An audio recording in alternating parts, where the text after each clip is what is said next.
All right, regarding the agenda, you may have seen it, you already have the agendas.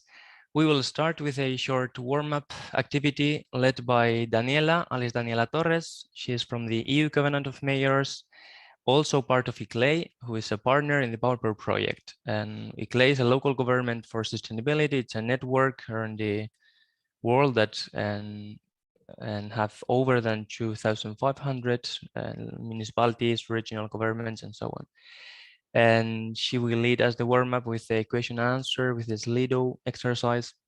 And then after that, we will start with the main topics. Today, the first part would be the Energy Poverty Advisory Hub, and Dora Biondani, the project coordinator of the Energy Poverty Advisory Hub, will explain us which is the situation, the actual situation in Europe regarding the energy poverty and how to tackle it from the Energy Poverty Advisory Hub perspective. She's also part of the Climate Alliance, the Brussels office.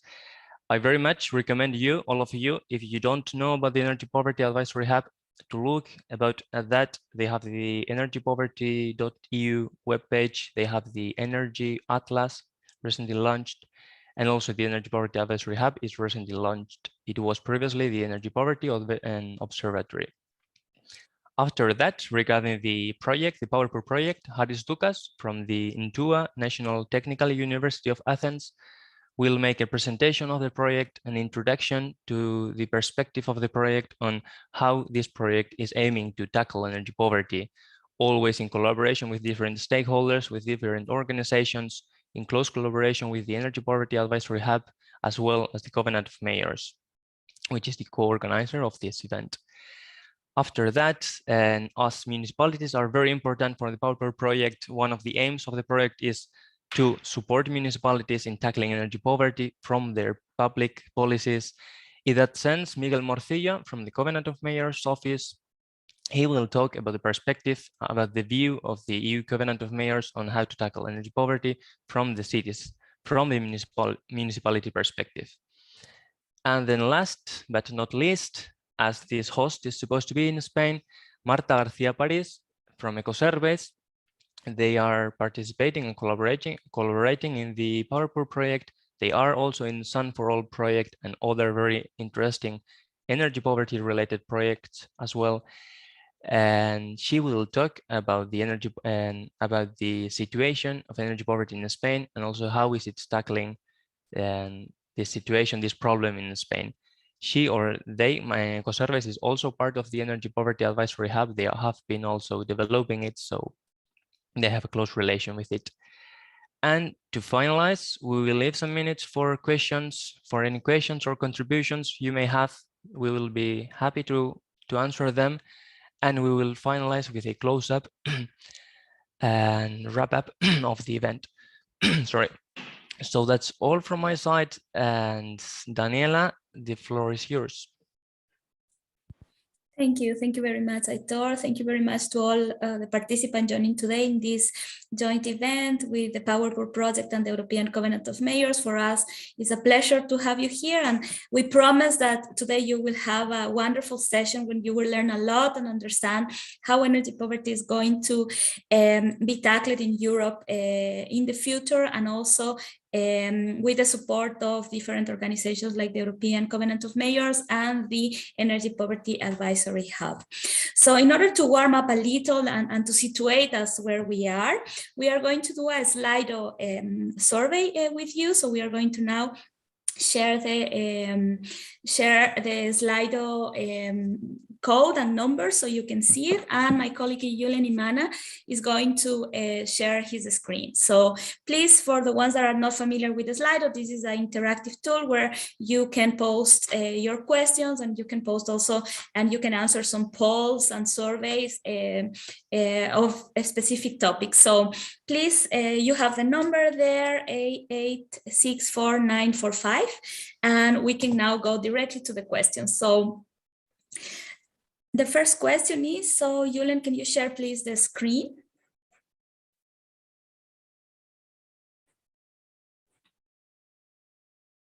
Yeah, I think that Take a moment. Okay, so we are going to poll number 1. So first of all, how cold is your household right now? I think that in order to situate us in all this energy context, I think it's very important to understand about temperature and energy consumption in our household. So you can see here that this is a very nice response, as you can see. So some of our partially cold, not cold, and very few of us are very cold. So one thing that is important for us to know is that although we are very lucky to be in a household that has a very good modern heating system, but just to understand that in other parts of Europe, in other parts of the world, heating is not always a service or a service that is available for everybody. So just to keep this in mind. So if we go now for the next question is, did you participate in the launch of the Energy Poverty Advisory Hub last week? Because for us, the Energy Poverty Advisory Hub is one of the key institutions and organizations from in Europe that is leading the energy poverty alleviation agenda in Europe. So yes, so some of you attended, others no. So we see that you will be very engaged then on what Dora from the Energy Poverty Advisory Hub is going to share with us. That is great. And then the final one is, are you familiar with the work that the Covenant of Mayors in Europe is doing on energy poverty? Yes, everybody, no, okay, so let's wait a little.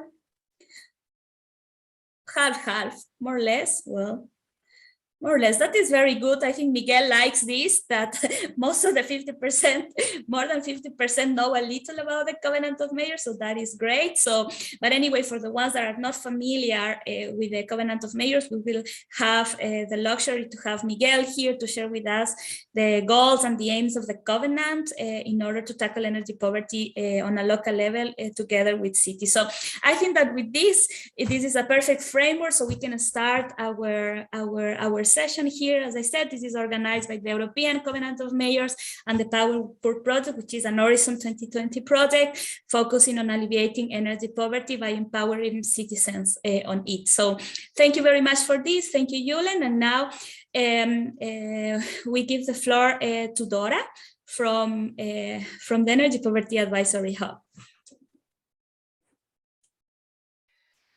Good morning, everyone. I'm gonna start sharing my screen, so we go directly to the event. Are you able to see it full page? No, not the editable one. Now? No, the moderator form. Okay. Now it's fine. Yep. Okay. Perfect. Perfect. So first of all, I'm sorry because I see many people already attended the launch event. So I think I'm gonna a little bit repeat myself, but I will quickly go through the different parts of the Energy Poverty Advisory Hub and what it's gonna be the services you can have access to in the upcoming months, and focus a little bit more on what it's available right now on the website and what will come out in the upcoming 2-3 months. So first of all, this is the official definition. So we are the EU leading initiative run by the European Commission on the request of the European Parliament. We want to create a collaborative network of stakeholders, and being here to this event with POWERPOOR, it's showing how this is very important for us. We aim to eradicate energy poverty and accelerate the just transition of the local European governments. We already start with a group of different partners covering all over Europe. As you can see from the map, we try to spread as much as possible our internal resources and experts in order to be able to support different geographical areas. Where are we coming from? So the Energy Poverty Advisory Hub is building on the experience of 3 different realities. The first one, of course, is the Energy Poverty Observatory. So we moved forward what the Precious Research have done, and that is still available on the website. And we want to translate it into concrete action and support to the local authorities. At the same time, we support the Covenant of Mayors and coordinate with them to the development of the energy poverty strategies for the local authorities that signed the Covenant of Mayors after 2015. And finally, we look at the Clean Energy for European Island methodology to involve different stakeholders together in order to tackle better the issues. Our mission is to create a center for experience and expertise all over Europe, and we want to accelerate the just transition. But how we want to do it, and this is probably the most important things for you listening. First of all, we want to focus at the local level, and this is the reason of such a spread number of experts, agencies that are supporting us. And we want to create synergies with all layers of governance. So today we are here with you at these events, but we will organize much more events with European Union, European Commission, and trying to put in touch local authorities with civil society organizations, but at the same with regional and national and European Union governments. How we will do it? So we will have a different set of tools available for you to utilize. The first one that we released just last week, it's the Energy Poverty Atlas. The Atlas, it's a map of right now more than 200 different projects implemented tackling energy poverty. And we have also the POWERPOOR project inserted inside the Atlas. I think it's later on. Here you can see the POWERPOOR one.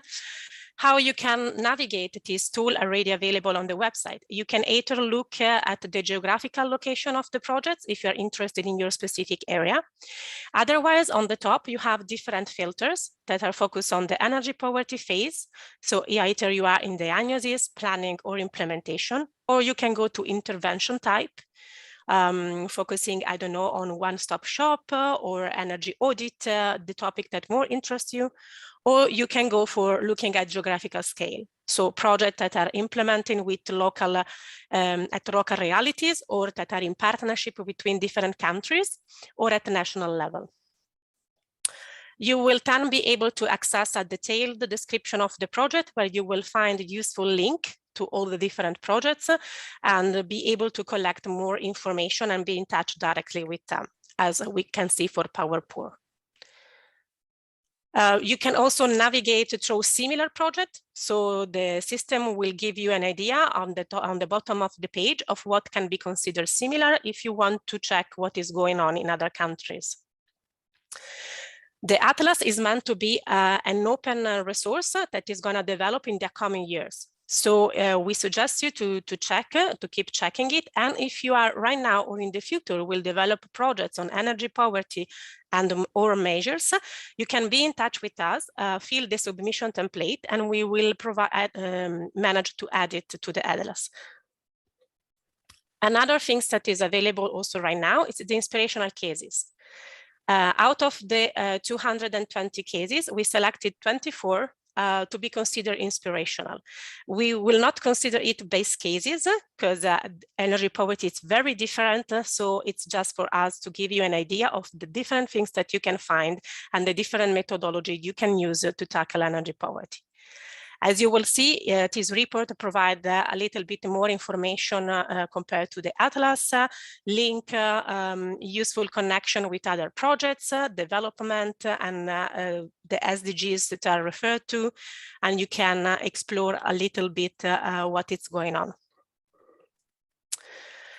In January, we will start the registration for our trainings. So in the upcoming years, we plan to give available for free 3 different types of training. An introductory course that is the first is going to come up next January. Then along the year, we will have a compact course of the estimated time of commitment of 10 hours and an EPAH extended course of an estimated time commitment of 25 hours. All the trainings will be for free on our website, and you will be able to access the registration. Moreover, they will open all year long, so there is not a deadline in which you need to enroll and follow lessons, but you can join and follow it at your own pace. This is where you will find on the website. I will give you the link of the website in the chat soon after the presentation, but just to give you an idea where you're going to find it. So it's under support. You will find the EPAH online courses, and you will be able to go on the registration and then enter a page where you can find all the different courses accessible.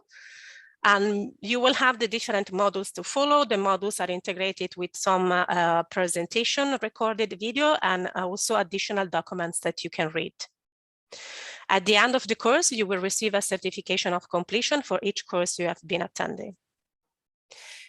The last but not the least part is the direct assistance. Even this is going to, well, the help desk, it's already available.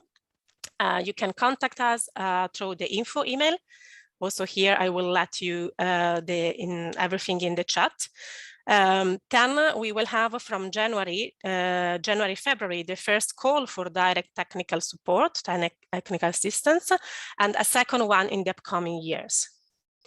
The difference is the help desk, it's a more general question. We can give you indication on forward to our expert, and the info will be always available for all the type of requests you're going to have generally on the energy poverty.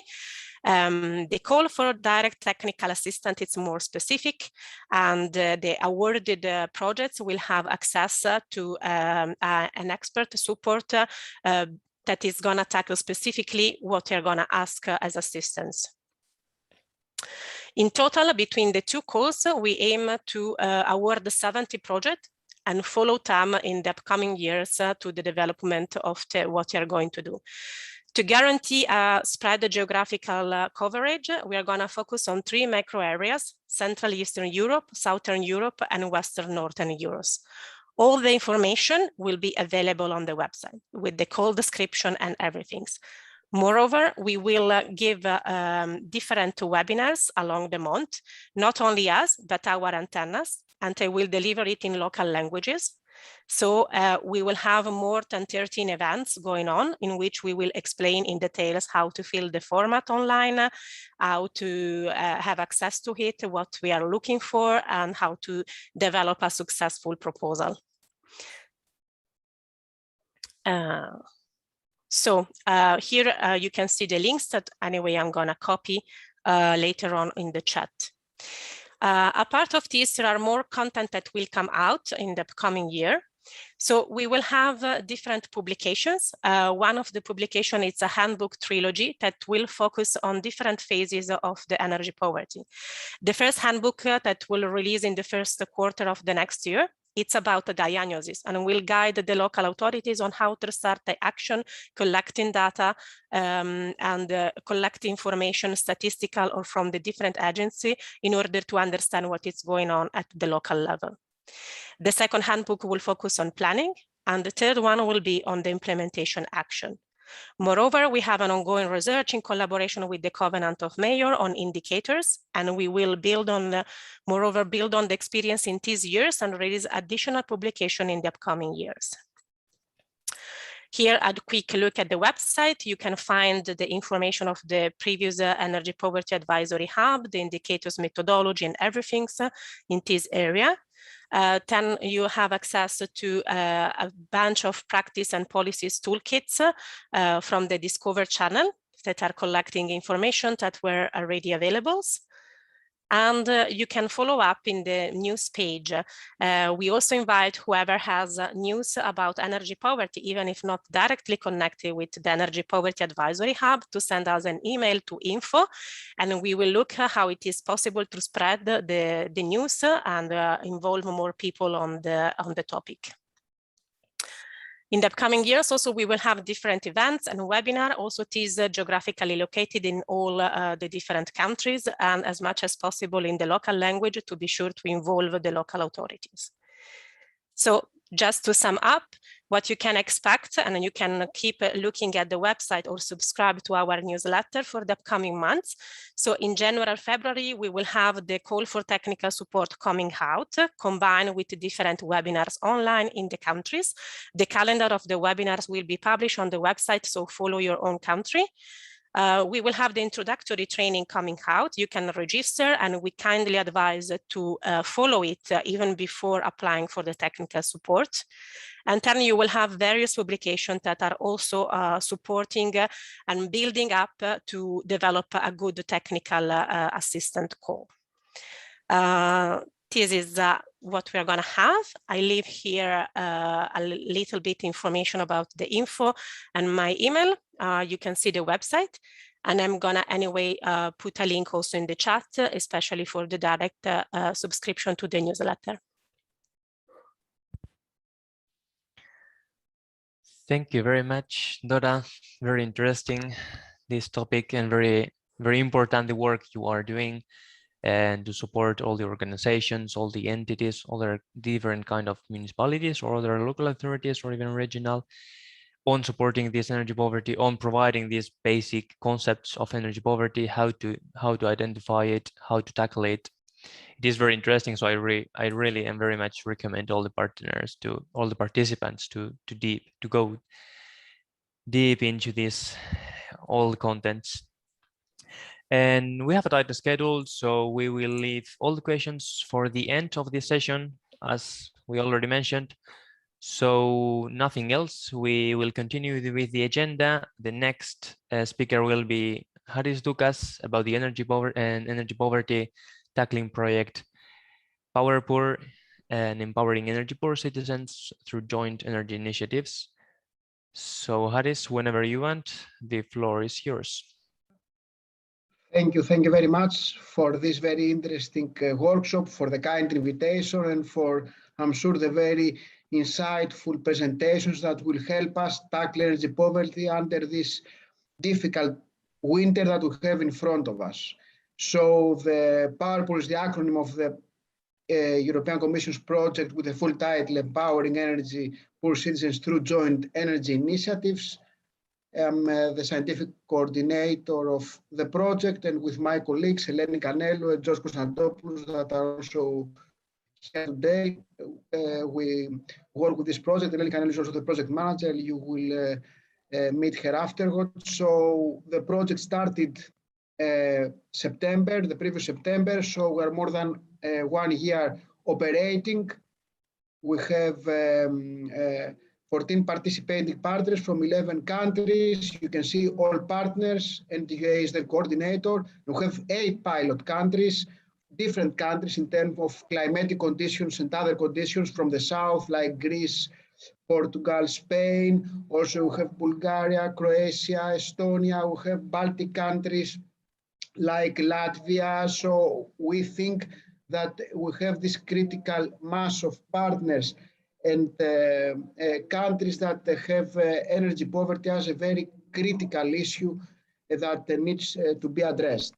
Then the idea is that we aim within support energy poor citizens to implement energy efficiency interventions, mainly through joint energy initiatives. Then we help them and we promote behavioral change in energy usage.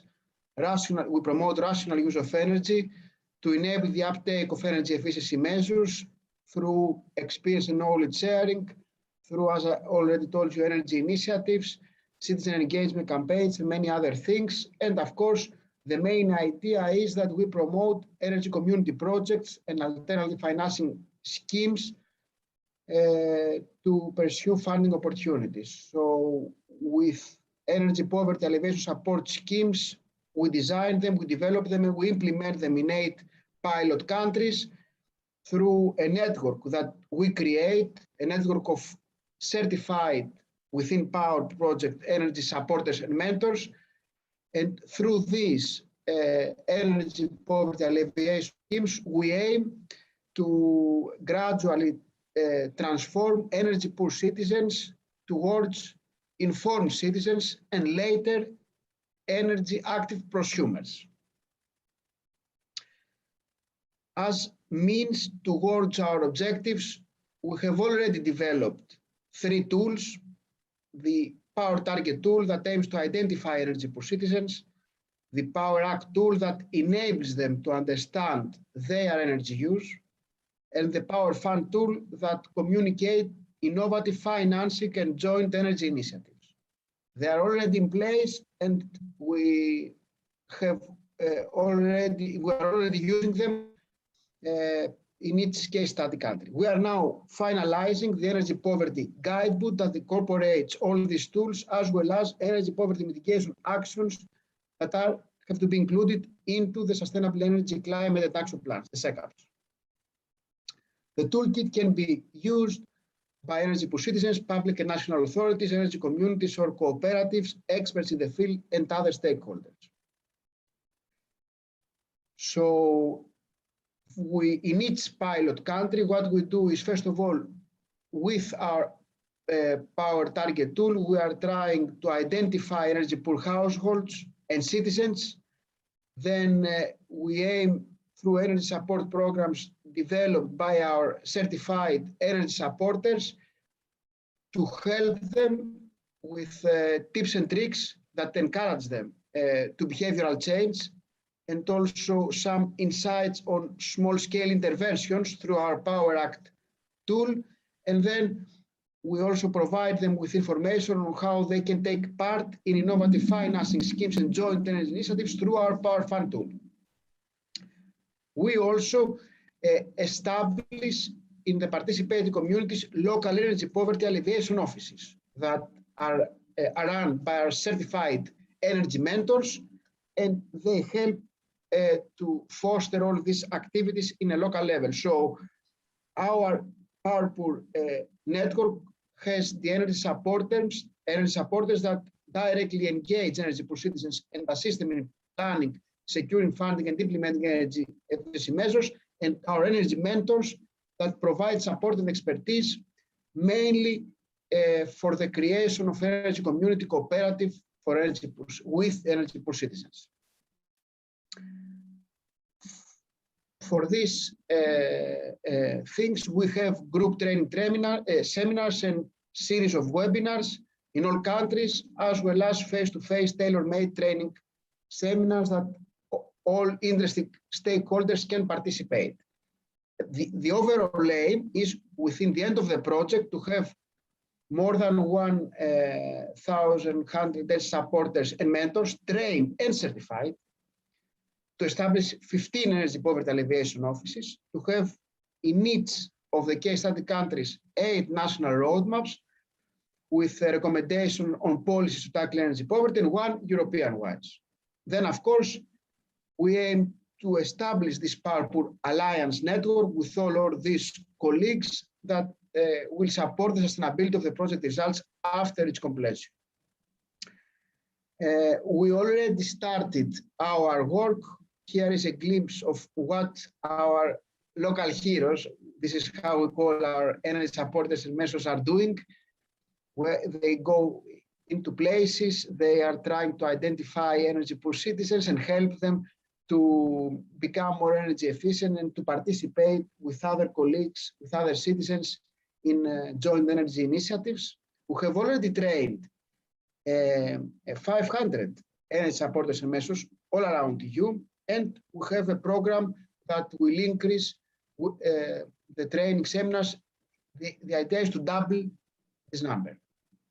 Of course, as already told you, we have also effort targeting local authorities and local communities, and we have already citizen assemblies all around Europe, in Estonia, in Greece, Croatia, and Hungary, empowering joint energy initiatives, and we have already established some, only a few still, but some already energy poverty alleviation offices at the local level. You can find here all details about our website and our social media, and I'm here with my colleagues to provide any useful information. Thank you very much again. Thank you, Haris. Haris, very interesting presentation about an interesting project, which is a compound of a network of organizations, different entities across Europe. And one of those networks is the Covenant of Mayors. We already introduced it. It's also a co-organizer of this event. And It is a network which is supporting cities, municipalities in tackling energy poverty. They are providing information, they are providing like basic resources to tackle energy poverty from the cities, from the municipalities, from the local perspective.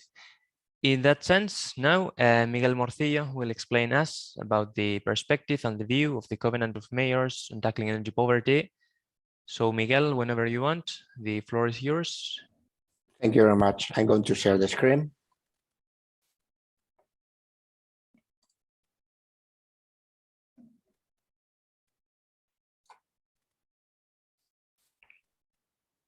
So, okay, the presentation I'm going to make today is very similar to the presentation I was making for the EPAH launch, but I'm trying to make it a little bit different, so that for many of you it's not just a repetition. We started to work in 2017 on energy poverty. One year later, we started a collaboration with the Energy Poverty Observatory just to think about indicators and how to define the energy poverty pillar in the Covenant of Mayors. 1 year later, we organized also an expert workshops, trying to get some opinions from people working in Europe on the topic, but also we made interviews with municipalities, regions, just to know what are the needs on energy poverty, the perspective. As always, the Covenant of Mayors tried to develop things together with the bases, we can say, taking into account the perspective and the situation of the municipalities. Also, we have been participating in the GCOM, developing the energy poverty proposal for other regions in the world, and this is going to be integrated in the common reporting framework, the Global Covenant of Mayors. But this year has been a very intensive year because we have been working specifically in the indicators that we want to integrate in the second template of the Covenant of Mayors, and we have been doing this together with the EPAH and with the Joint Research Center of the European Commission. This is the definition of energy poverty that we have at the website. It's, the definition is coming from the European Commission.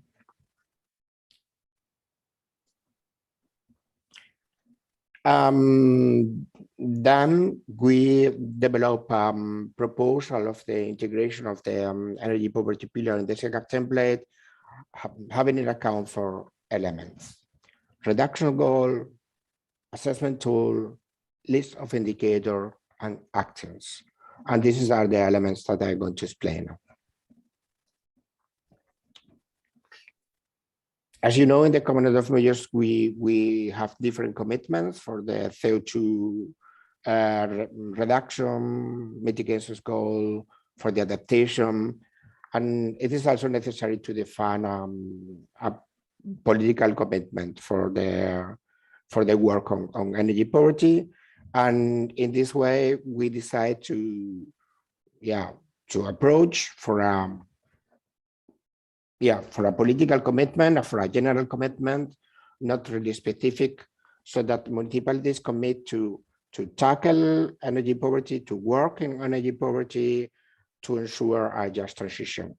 A municipality needs to choose a target year and a baseline year.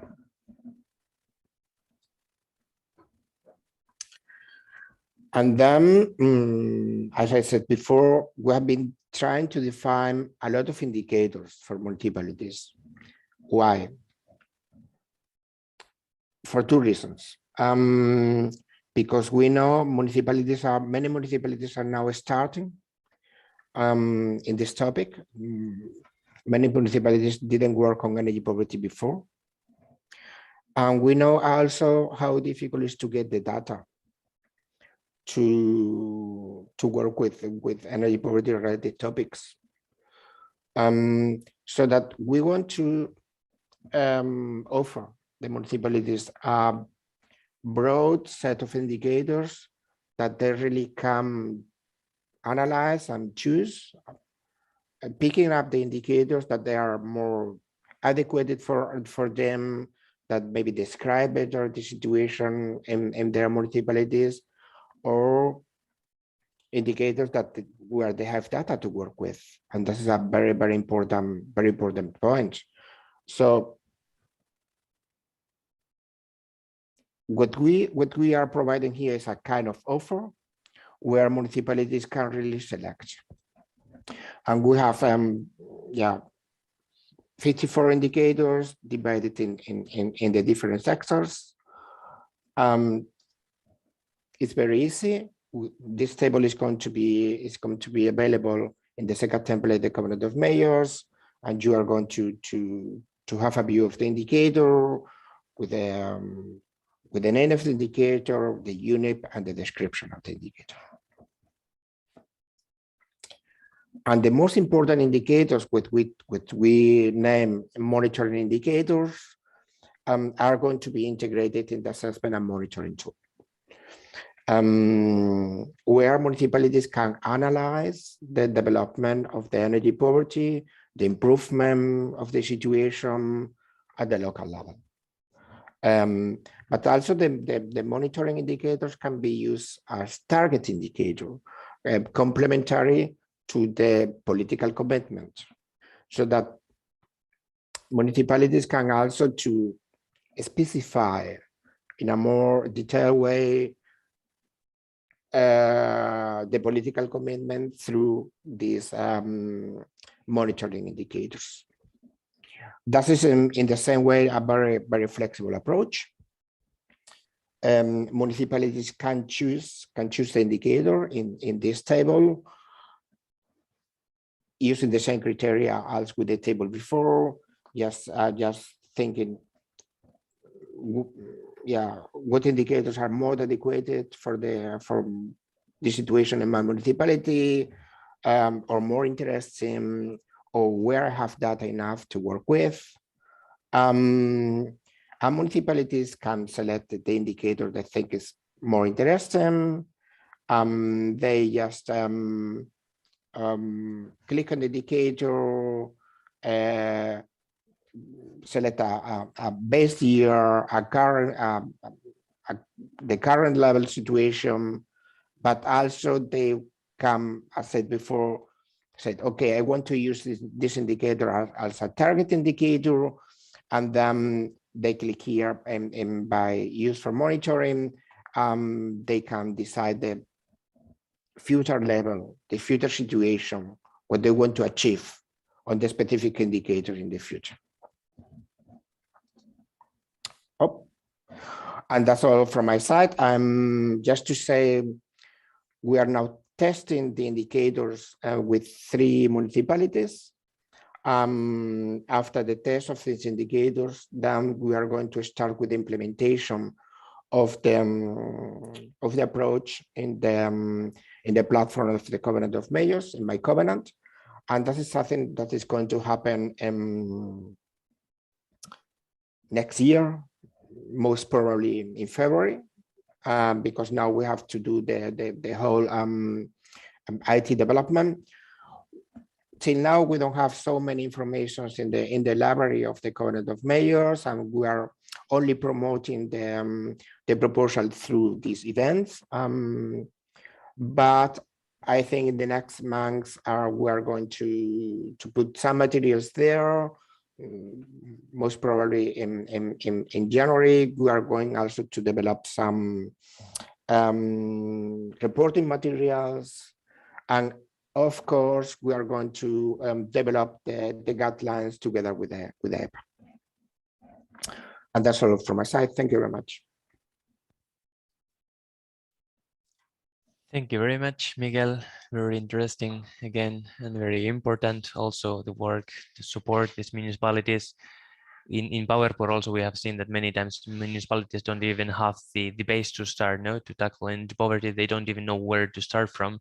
And it's very important to give at least some basic resources and guides to, okay, let's start tackling energy poverty. Let's start to measure it to make this fight against energy poverty, so to say how. And we are very good in time, so we can maybe leave just a few minutes now to make questions regarding this concrete presentation or the previous ones before we go to the concrete, to the local level and Spain, because now we have been talking about the European initiatives, the Energy Poverty Advisory Hub, the Covenant of Mayors, the POWERPOOR project. All of them all are around Europe. They cover all the EU, so we have been there flying in Europe. And now, as I said before going into the land of Spain, if you have any questions, you can raise your hands, you can write on the chat. And also you can, you can also write anytime on the chat, so feel free to do it whenever you want. Aitor, I think we have a question that was sent to you. And then we also have Karsten from Miguel. Yes. There are, well, if for the guidebook you means the handbook. So there are, I'm sorry, I see a private direct message question. I'm not sure if it is the same you are referring to. No, Dora, if it's directed to you only. Yeah. So please, can you set the question and answer, sure. Please? We don't have record of it. So they're asking about the guidebook and when it's going to happen. So if you're referring to the handbook, there are going to be 3 different handbooks for the 3 different phases of the energy poverty. The first one, it's in diagnosis, and it will be released in the first quarter of the next year. Then going on with the year and of course the chronological development of the different phases, we will release the other one.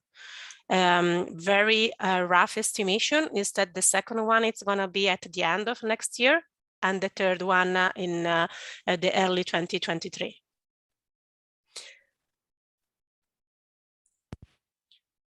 Thank you, Dora.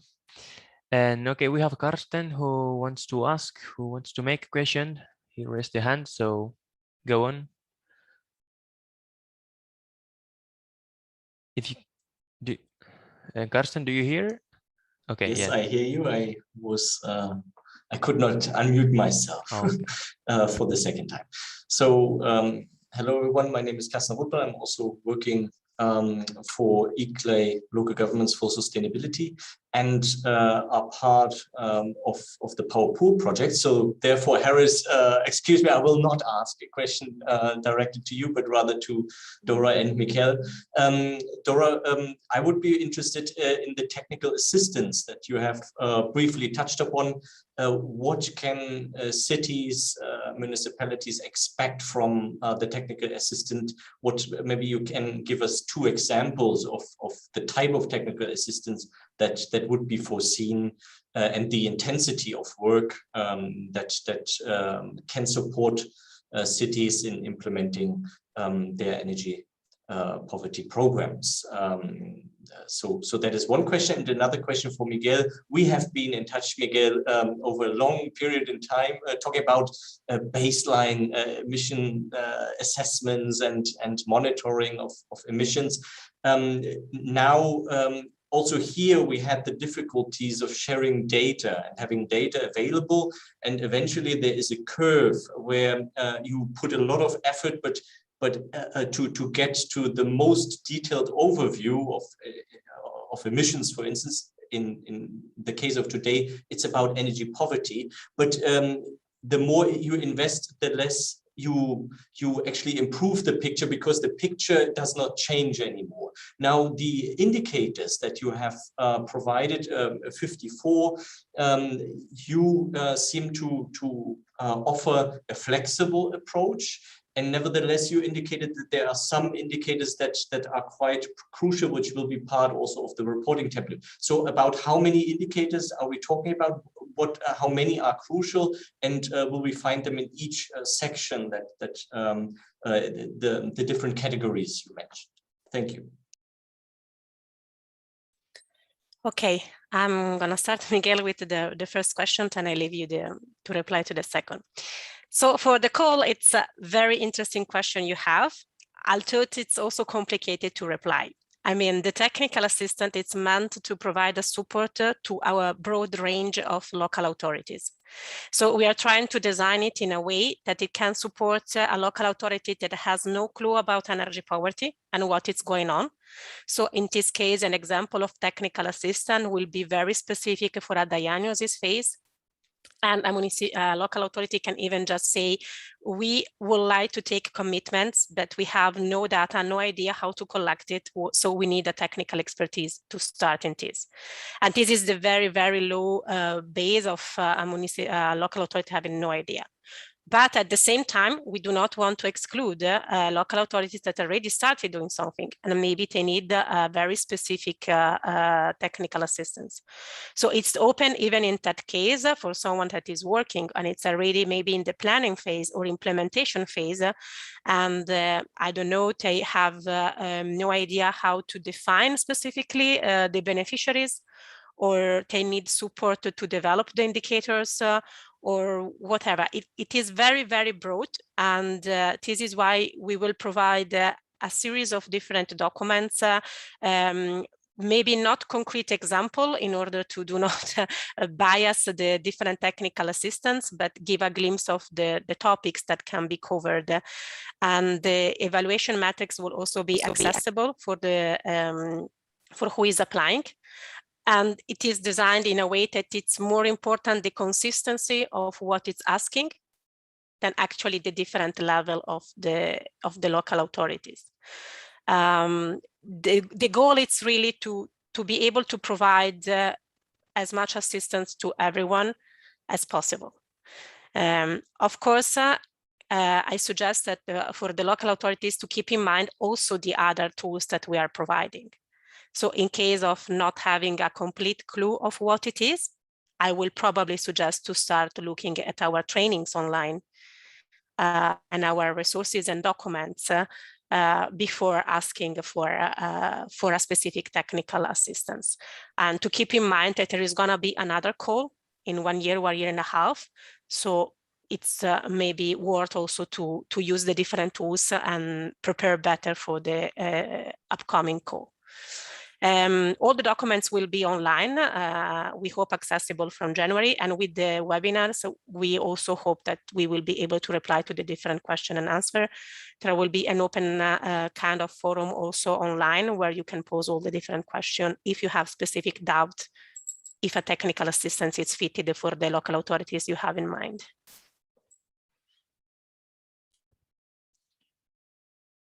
Thank you, Dora. And I don't know, Miguel, if you want to quickly answer to Karsten, and then we will give floor to Marta after your answer. Yeah. Yeah, Karsten, we have been discussing for data for a long time now, many years. And we have here a similar situation as we have in the CO2 monitoring or the mitigation part, we can say. The lack of data is a problem for the municipalities, especially for energy poverty. Many municipalities express they don't have really local data, and they are using national or regional data to describe local situations, what is not really useful, or you cannot describe really the local situation if you are using national statistics. We have made the European Commission aware about these problems, and in my opinion, we need to change something here. It would be interesting to have some European developments, European laws, making the access of data more easy to municipalities. I think we need to have some change this year, because if we want that municipalities work properly on these topics. Regarding the point of the indicators, because of these difficulties and because each municipality is different, we offer a broad set of indicators that each municipality can really choose. As you said very well, the most important ones are described in the assessment and monitoring tool. These are 22 indicators we said are the most relevant, but the approach is still flexible. These 22 indicators are part of the offer, and municipalities can really pick up here what indicators we want to work with. In this way, we are going to have different cases. Maybe one municipality is going to only work with one indicator because that's what they can manage. But maybe we are going to have other municipalities working with 5, 10, or maybe more. Thank you, Miguel. And yeah, as Daniela mentioned in the chat, you can continue and writing the questions, making the questions in the chat, and then we will reply them and go through them in the Q&A section. And now we will continue with the agenda. Last but not least, we will now land on Spain. Marta will talk us about how is the situation in Spain, how is it being tackling the energy poverty in the country. So Marta, whenever you want, you're welcome. Thank you, Aitor, and thank you, POWERPOOR, for inviting us in this event. Let me know if you can see the presentation. We see the editable one, the editable form. No. Yeah, no, it's perfect. Yeah, you are seeing? Yeah. And if I move, can you see? Because I don't, yeah. Okay. Yeah, great.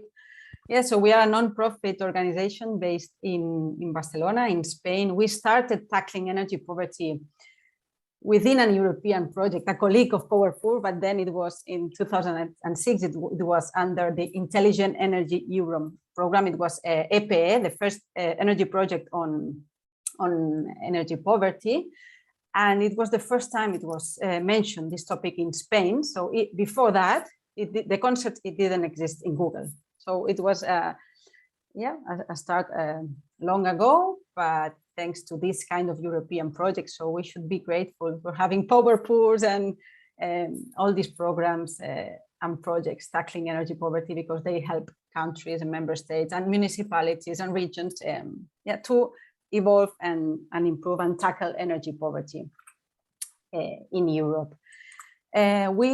We work in different aspects of energy poverty. During these years, we've been working from diagnosis, from identifying energy poverty at local, regional, and national levels, then helping to plan and develop strategies to tackle energy poverty, to implement actions, and of course, trying to make the evaluation, the impact assessment of all these measures, because it has no sense if we work and tackle energy poverty without having an evaluation, or if we know if measures work or don't work, and maybe they work in a specific context and don't work in another.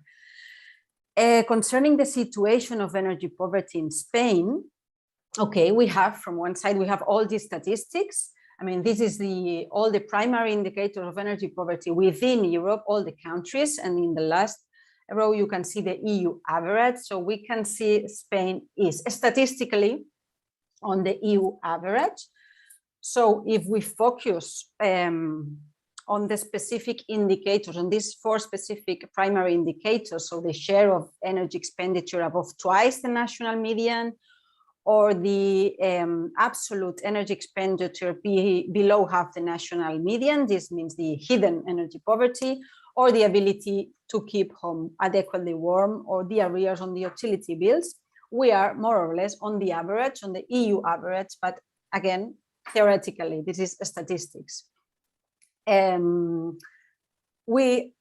We are lucky in Spain because we have finally we have a national strategy to tackle energy poverty, which means that there is a yearly based data analysis, and it's quite interesting to understand the logic, or if their measures are working or not working in terms of protection of vulnerable consumers.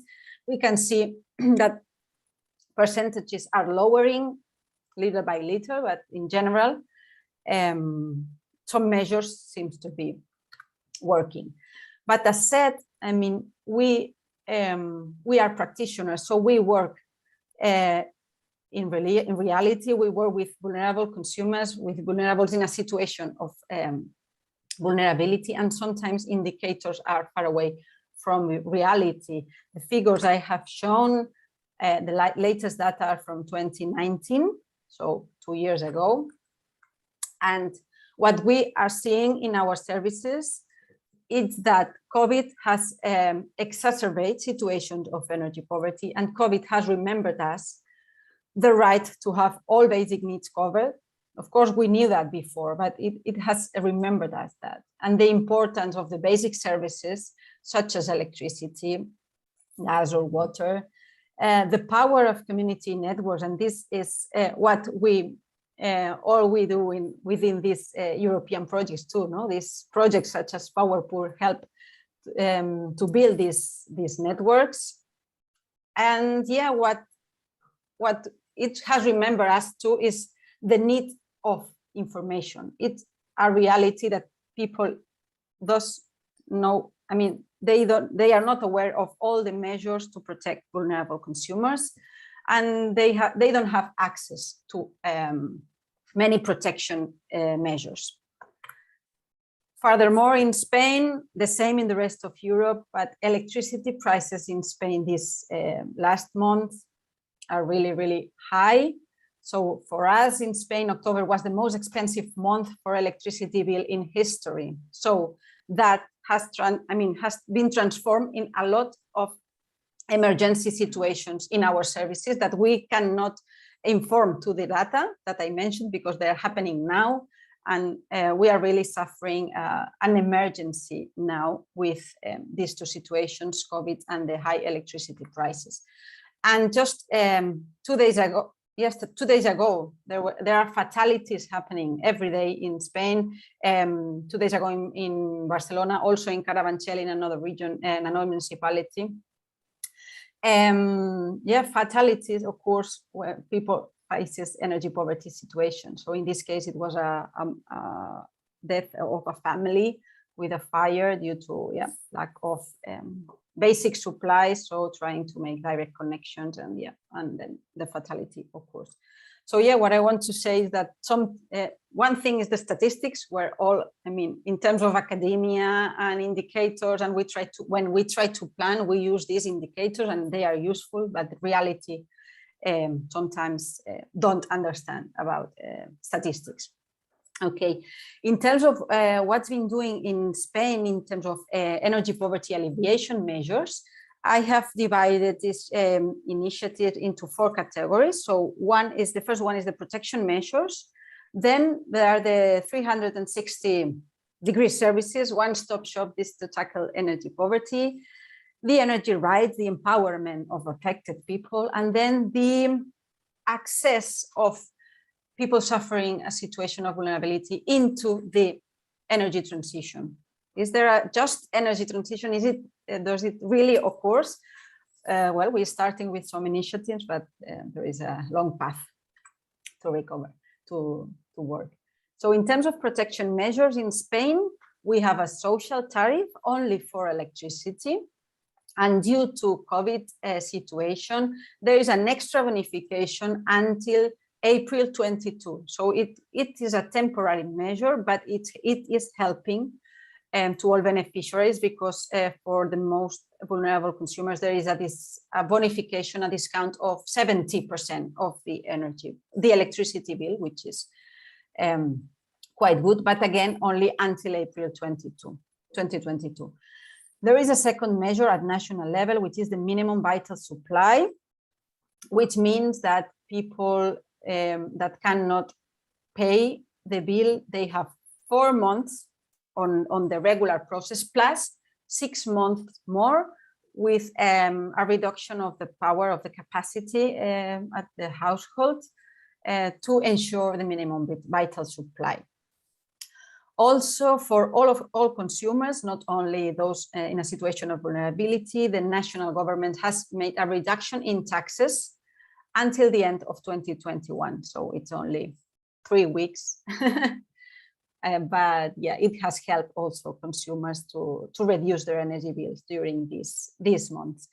And at regional level, for example, I want to emphasize in Catalonia, where we are based, we have a binding law 24/2015 that forbids the eviction and disconnection from basic supplies among households unable to pay their utility bills, so water, gas, and electricity, which is a really good measure of protection for vulnerable consumers.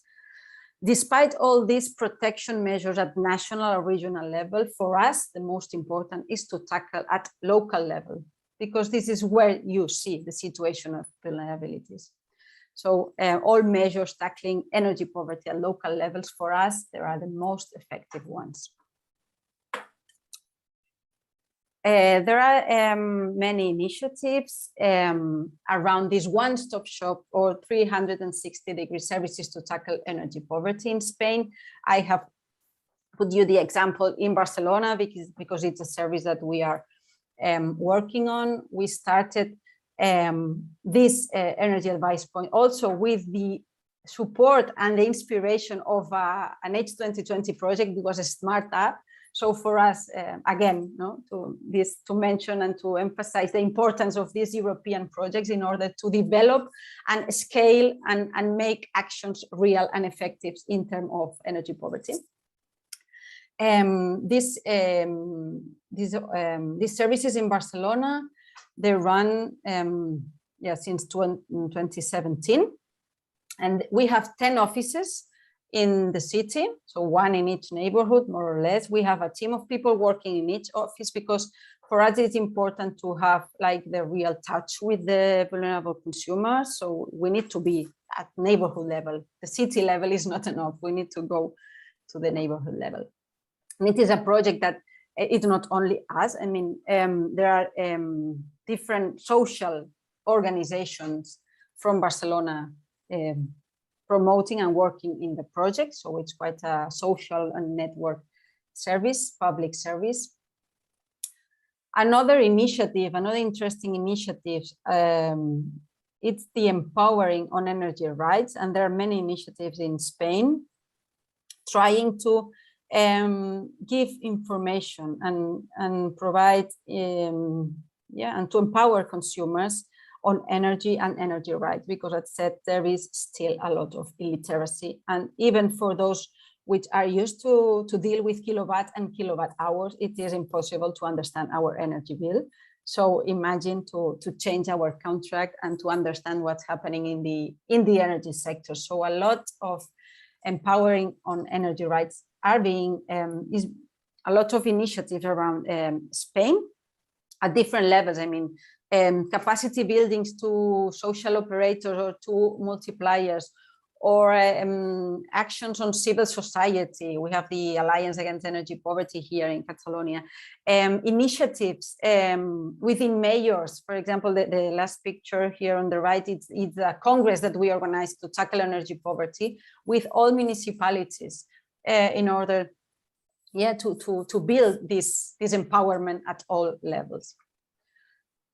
And then there are other initiatives, just as an example. For example, in this case, we work on this project on self-funded communities. This is an existing methodology of funding for all people that don't have access to credit because they cannot access the bank conditions. So they work, I mean, you have to imagine a small box and a group of people that meet regularly and put money in a box, and then they decide in which condition this money is lended to others. So what we are trying in this kind of initiatives is to use this money for energy efficiency measures or energy payments of bills, etc. These are some initiatives in the sphere of the financial mechanisms also to protect and to help vulnerable consumers.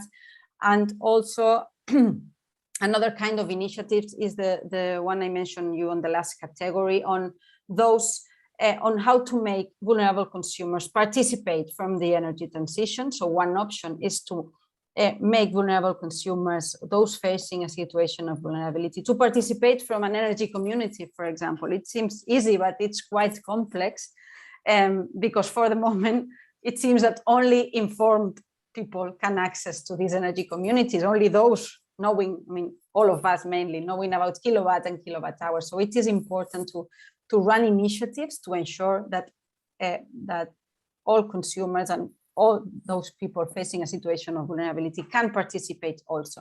And here we have different projects. Here we tried to build an energy community in social housing. This was a local project with a municipality here in Barcelona. Now we have just to start an H2020 project called Sun for All, and we are going to distribute RES shares for vulnerable consumers from public solar PV solar installations, and we are going to replicate in Barcelona, in Roma, in Almada, in the Savoia region. And here we have one of our partners and colleagues from ICLEI, which are part of also from this EU project. And yeah, last but not least, is this enough? I would say at the moment there are strips. I mean, it's not enough. We need to go from primary intervention to deeper actions, and we need to make that step. Of course, everything is needed and we are advancing, but we need to start taking at all levels brave decisions in order to act. And now maybe we have the opportunity with all the renovation wave and trying to make the focus on the renovation of all the buildings and try to improve the energy conditions of those in a situation of vulnerability. And I think that's it. Thank you.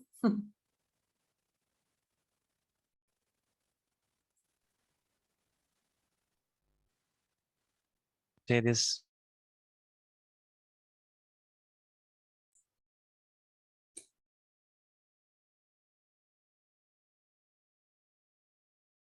And also,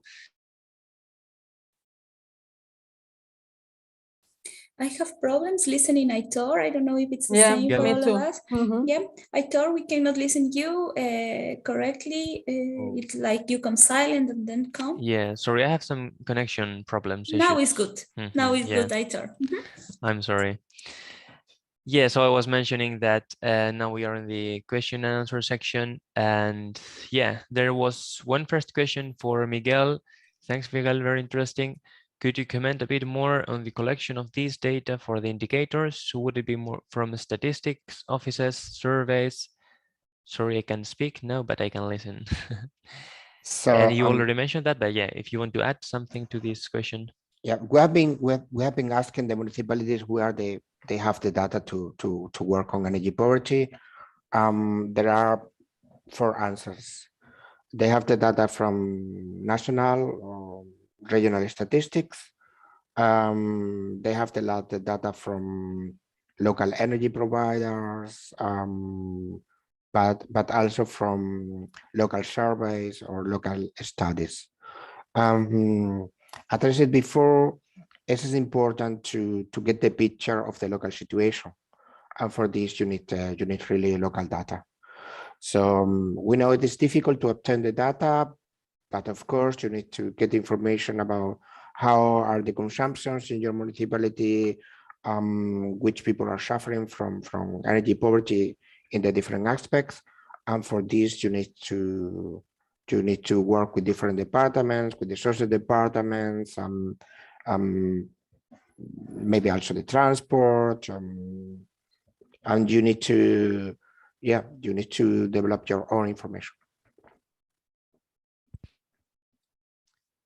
Thank you.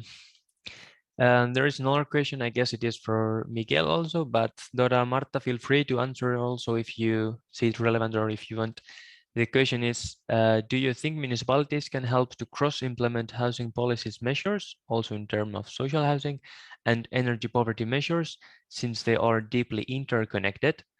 Is there a universe where urban regeneration and energy poverty measures brings to the requalification of buildings to create accessible and efficient spaces for vulnerable groups to live in? You have also these questions on the chat, so you can also read there directly. Please, Marta or Dora.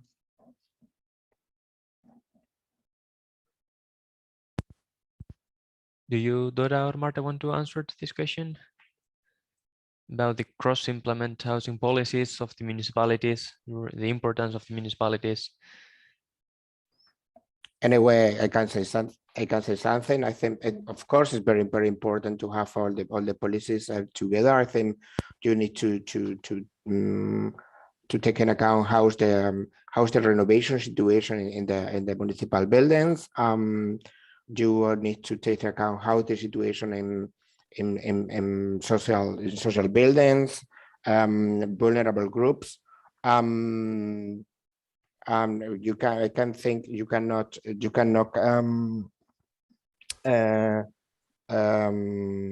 analyze some, how to say, isolated perspective or isolated problems. Of course, there is in many cases a connection, no? And I think the building situation is especially important. It's especially important at the municipal level and the renovation of buildings. Of course.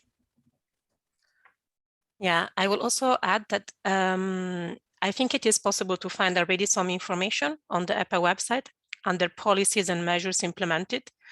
I do not recollect all the publications that are there, but I think screening around there was something connecting housing policies measures and then adding also some energy poverty measures. So I suggest to go through the different documents available, and probably you can find inspiration about it. Mm-hmm. Thanks for the answers. There was another question, well, two questions, and one was, will there be a financial support for energy poverty actions as the same way there are for mitigation and adaptation actions? And then also another question that will be there on those guidebook documents a list of possible actions to take energy poverty in a successful way?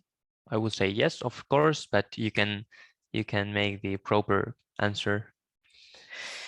Okay, I'll start from the last one. So, well, this kind of inspirational action are already available. So the atlas and the report are meant exactly for that. So if you are looking for information of what can be done, I suggest you can start even right now. Maybe start with the report that is a compacted version with 24 cases. And then if you are focused more on a specific geographical area, you can start navigating the map.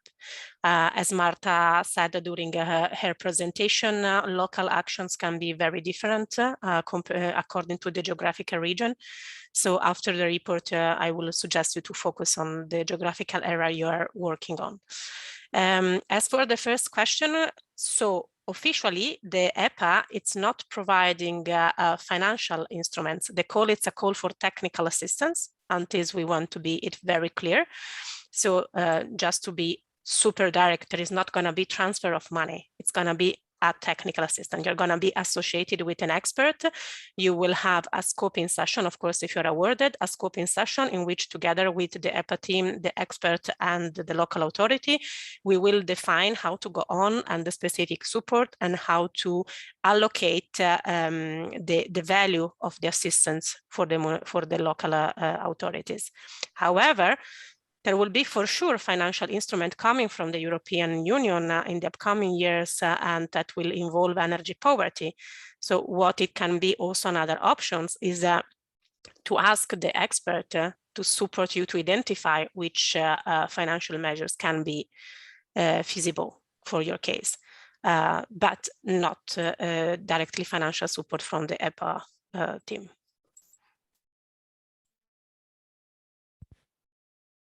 Thank you. And then there was a question, or a comment, and then followed by a question. The comment was, we have a similar Sun for All project. We combine this approach with a general concession for all who want to share their rooftops for solar panels, but don't have the money to invest in PV. And then the same person continued, but the CDO and regional government are blocking real solar sharing by high tariffs to their extra electricity on the grid. How is this related with you? How do you solve this? Yeah, okay, yeah, I mean, there are many challenges. But in the case of Time for All project, beneficiaries do not really need to live close to the public installation. So all beneficiaries are available to participate. And so the direct kilowatt hour transfer is not going to happen in this way, in the way you are doing it in your municipality. So we will have from one side all the electricity, but this will be managed by the public authority. And then there will be only the social tariff and the social bonus go to the beneficiaries. But there are no real transfer of electrons, I would say that. Thanks. Then another question from Karsten. Do we know of member states in EU in which municipalities are automatically informed if a household in their territory is not able to pay their energy bill? If someone wants. In the case of Spain, it's directly, and Karsten also makes this question at the end, it's municipalities. Municipalities have to inform to the utility, and the utility inform the municipality, and the municipality say, this is vulnerable consumer, so avoid disconnection here. But it's at municipal level, not regional, not national. Yeah, through social services, usually. Through social services, yeah. And then Marta, another question to you, well, also Karsten. Since Catalonia has a law to prevent the disconnection, which public authority, region or city is informed by the utility? Yeah, the municipality. Yeah. That's it.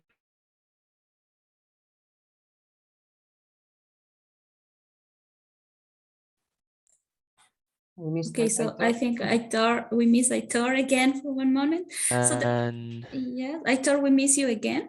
So I think that there's a question for Harris that was sent. Okay, so I will read it. So Harris, for you, there's a question that Marta has mentioned the importance of going from city to neighborhood level, but what about the household level? We know that the POWERPOOR project is doing that. How challenging this process has been so far for you? Really challenging, and you know it better, Daniela. First of all, we are within the pandemic and the fourth wave. So as you can understand, it's always difficult to have face-to-face meetings. Then it's also difficult in any case to have an honest and inclusive dialogue with people that have difficulty to have, let's say, the minimum thermal services. They feel anxiety, and we need a specific way to communicate how they are feeling and what are the things that they should do in a way that will help them and will not, let's say, create not good reactions. This is why we have the tools. The tools provide us with this opportunity that we can go to these vulnerable households and discuss with them, and with some data, we say to them that, listen, our tools with benchmarks illustrate your condition, and our tools give us some directions. Would you like to further discuss on them? So we have a transparent, let's say, mathematical procedure that creates the ground for discussing, for discussing with non-experts, of course, but this is really helpful. In my point of view, addressing energy poor citizens needs bottom-up approaches and needs, in some cases, what we do, even if it is difficult and time-consuming and requires resources, a door-to-door campaign, let's say, to help. And this is why, even though we are under a difficult period, all of us, with many physical meetings, we are trying, and all colleagues are trying to foster such face-to-face meetings, of course, with all the necessary requirements due to the pandemic. And we think that this will be finally, our most important contribution towards all these energy poverty hampering actions. That's great, Haris. Thank you very much.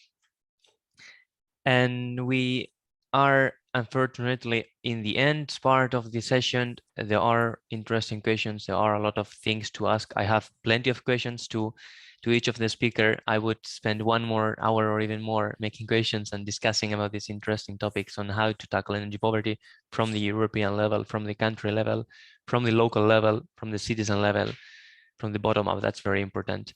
But that's all from my side. And thank you very much once more to all of the speakers. Thank you very much for the participants. And I will leave the word to Daniela. She will finalize this session with the wrap up and the closing.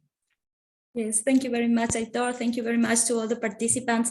I think that this has been a wonderful session. I think that we have listened all the levels to understand energy poverty properly. So in the beginning, we had the wonderful, how can I say, coming from very new news for us on the Energy Poverty Advisory Hub. Dora, thank you very much for giving us this information to the POWERPOOR project. So just to highlight that the EPAH now is the leading EU energy poverty initiative. So we are very happy that we have from firsthand all the information from you. We look forward to the tools, the atlas. Thank you for including POWERPOOR in the atlas already. We hope that all the experience of POWERPOOR will also be showcased in the inspirational cases that you are developing, and also the trainings that you are doing to share our experience. I think that it will be good for people joining the EPAH. Thank you very much for that. We will be bothering you for sure for more information from the POWERPOOR projects and POWERPOOR partners. Thank you very much, Dora. Then Haris, thanks for sharing the POWERPOOR project and how bringing all this work that we have been doing in 1 year already. We have 8 partners. You have mentioned the diversity and the countries of our partners. And I think that you mentioned that we have now 500 supporters and mentors. We need to double that. So hopefully we will continue doing so. And I think that now with the EPAH and with a clear understanding of what's going on European level, the work of POWERPOOR will be more accelerated and with more success. Thanks for that. Then Miguel, thank you very much for sharing the Covenant of Mayors initiative and also explaining us clearly what is coming next with the energy poverty indicators and the energy poverty pillar. I think that is something that we were waiting since the beginning of the project. We are as I said, as Aitor mentioned in the beginning, and also Haris, POWERPOOR is developing an energy poverty guidebook for cities. So all the inputs that we can learn from you and also align the work that you are doing, I think that it will facilitate the work to the municipalities engaged in the project. Thank you very much for this, Miguel. Again, we will bother you. We will continue working with you in order to make this alignment properly for a real energy transition in the cities we are working. Finally, Marta, thank you very much for bringing us to the reality of energy poverty when we go on a local and country level. I think that you have mentioned the importance of indicators, the importance of assessing correctly what is going on. Hidden energy poverty, this is something that sometimes we cannot see, and I think that the work on a local level, neighborhood level, and household level is the only way to address it properly. Thank you very much also, Marta, for sharing the different experiences that Spain is doing. We will bother also you. There have been already one request from Anarita that we would like to have a separate call with you on to have more information about your initiatives and the Sun for All projects. We will, of course, continue working with you as sister projects as POWERPOOR and Sun for All are. So with that, I think that is time to close our session just on time. I think that this session has brought to us a lot of hope that we can continue working on energy poverty in all the places that we are, in all the countries that we are working. I think that the POWERPOOR project needs more motivation because we have to engage a lot of energy supporters and mentors and do a lot of household visits. So with this, we can see that we will have the tools to make it possible. So thank you very much. And Marta, Dora, Miguel, Harris, and all the POWERPOOR partners, and also the people, the external people that have connected today. Thank you very much for your time. Aitor, thank you very much to GOIENER for this wonderful organization and for hosting us virtually in Spain. So next time, hopefully we will be on site. Thank you very much for the questions and your participation. See you in next year. Thank you very much. Thank you. Thank you. Bye. Bye-bye. Stay safe. Bye.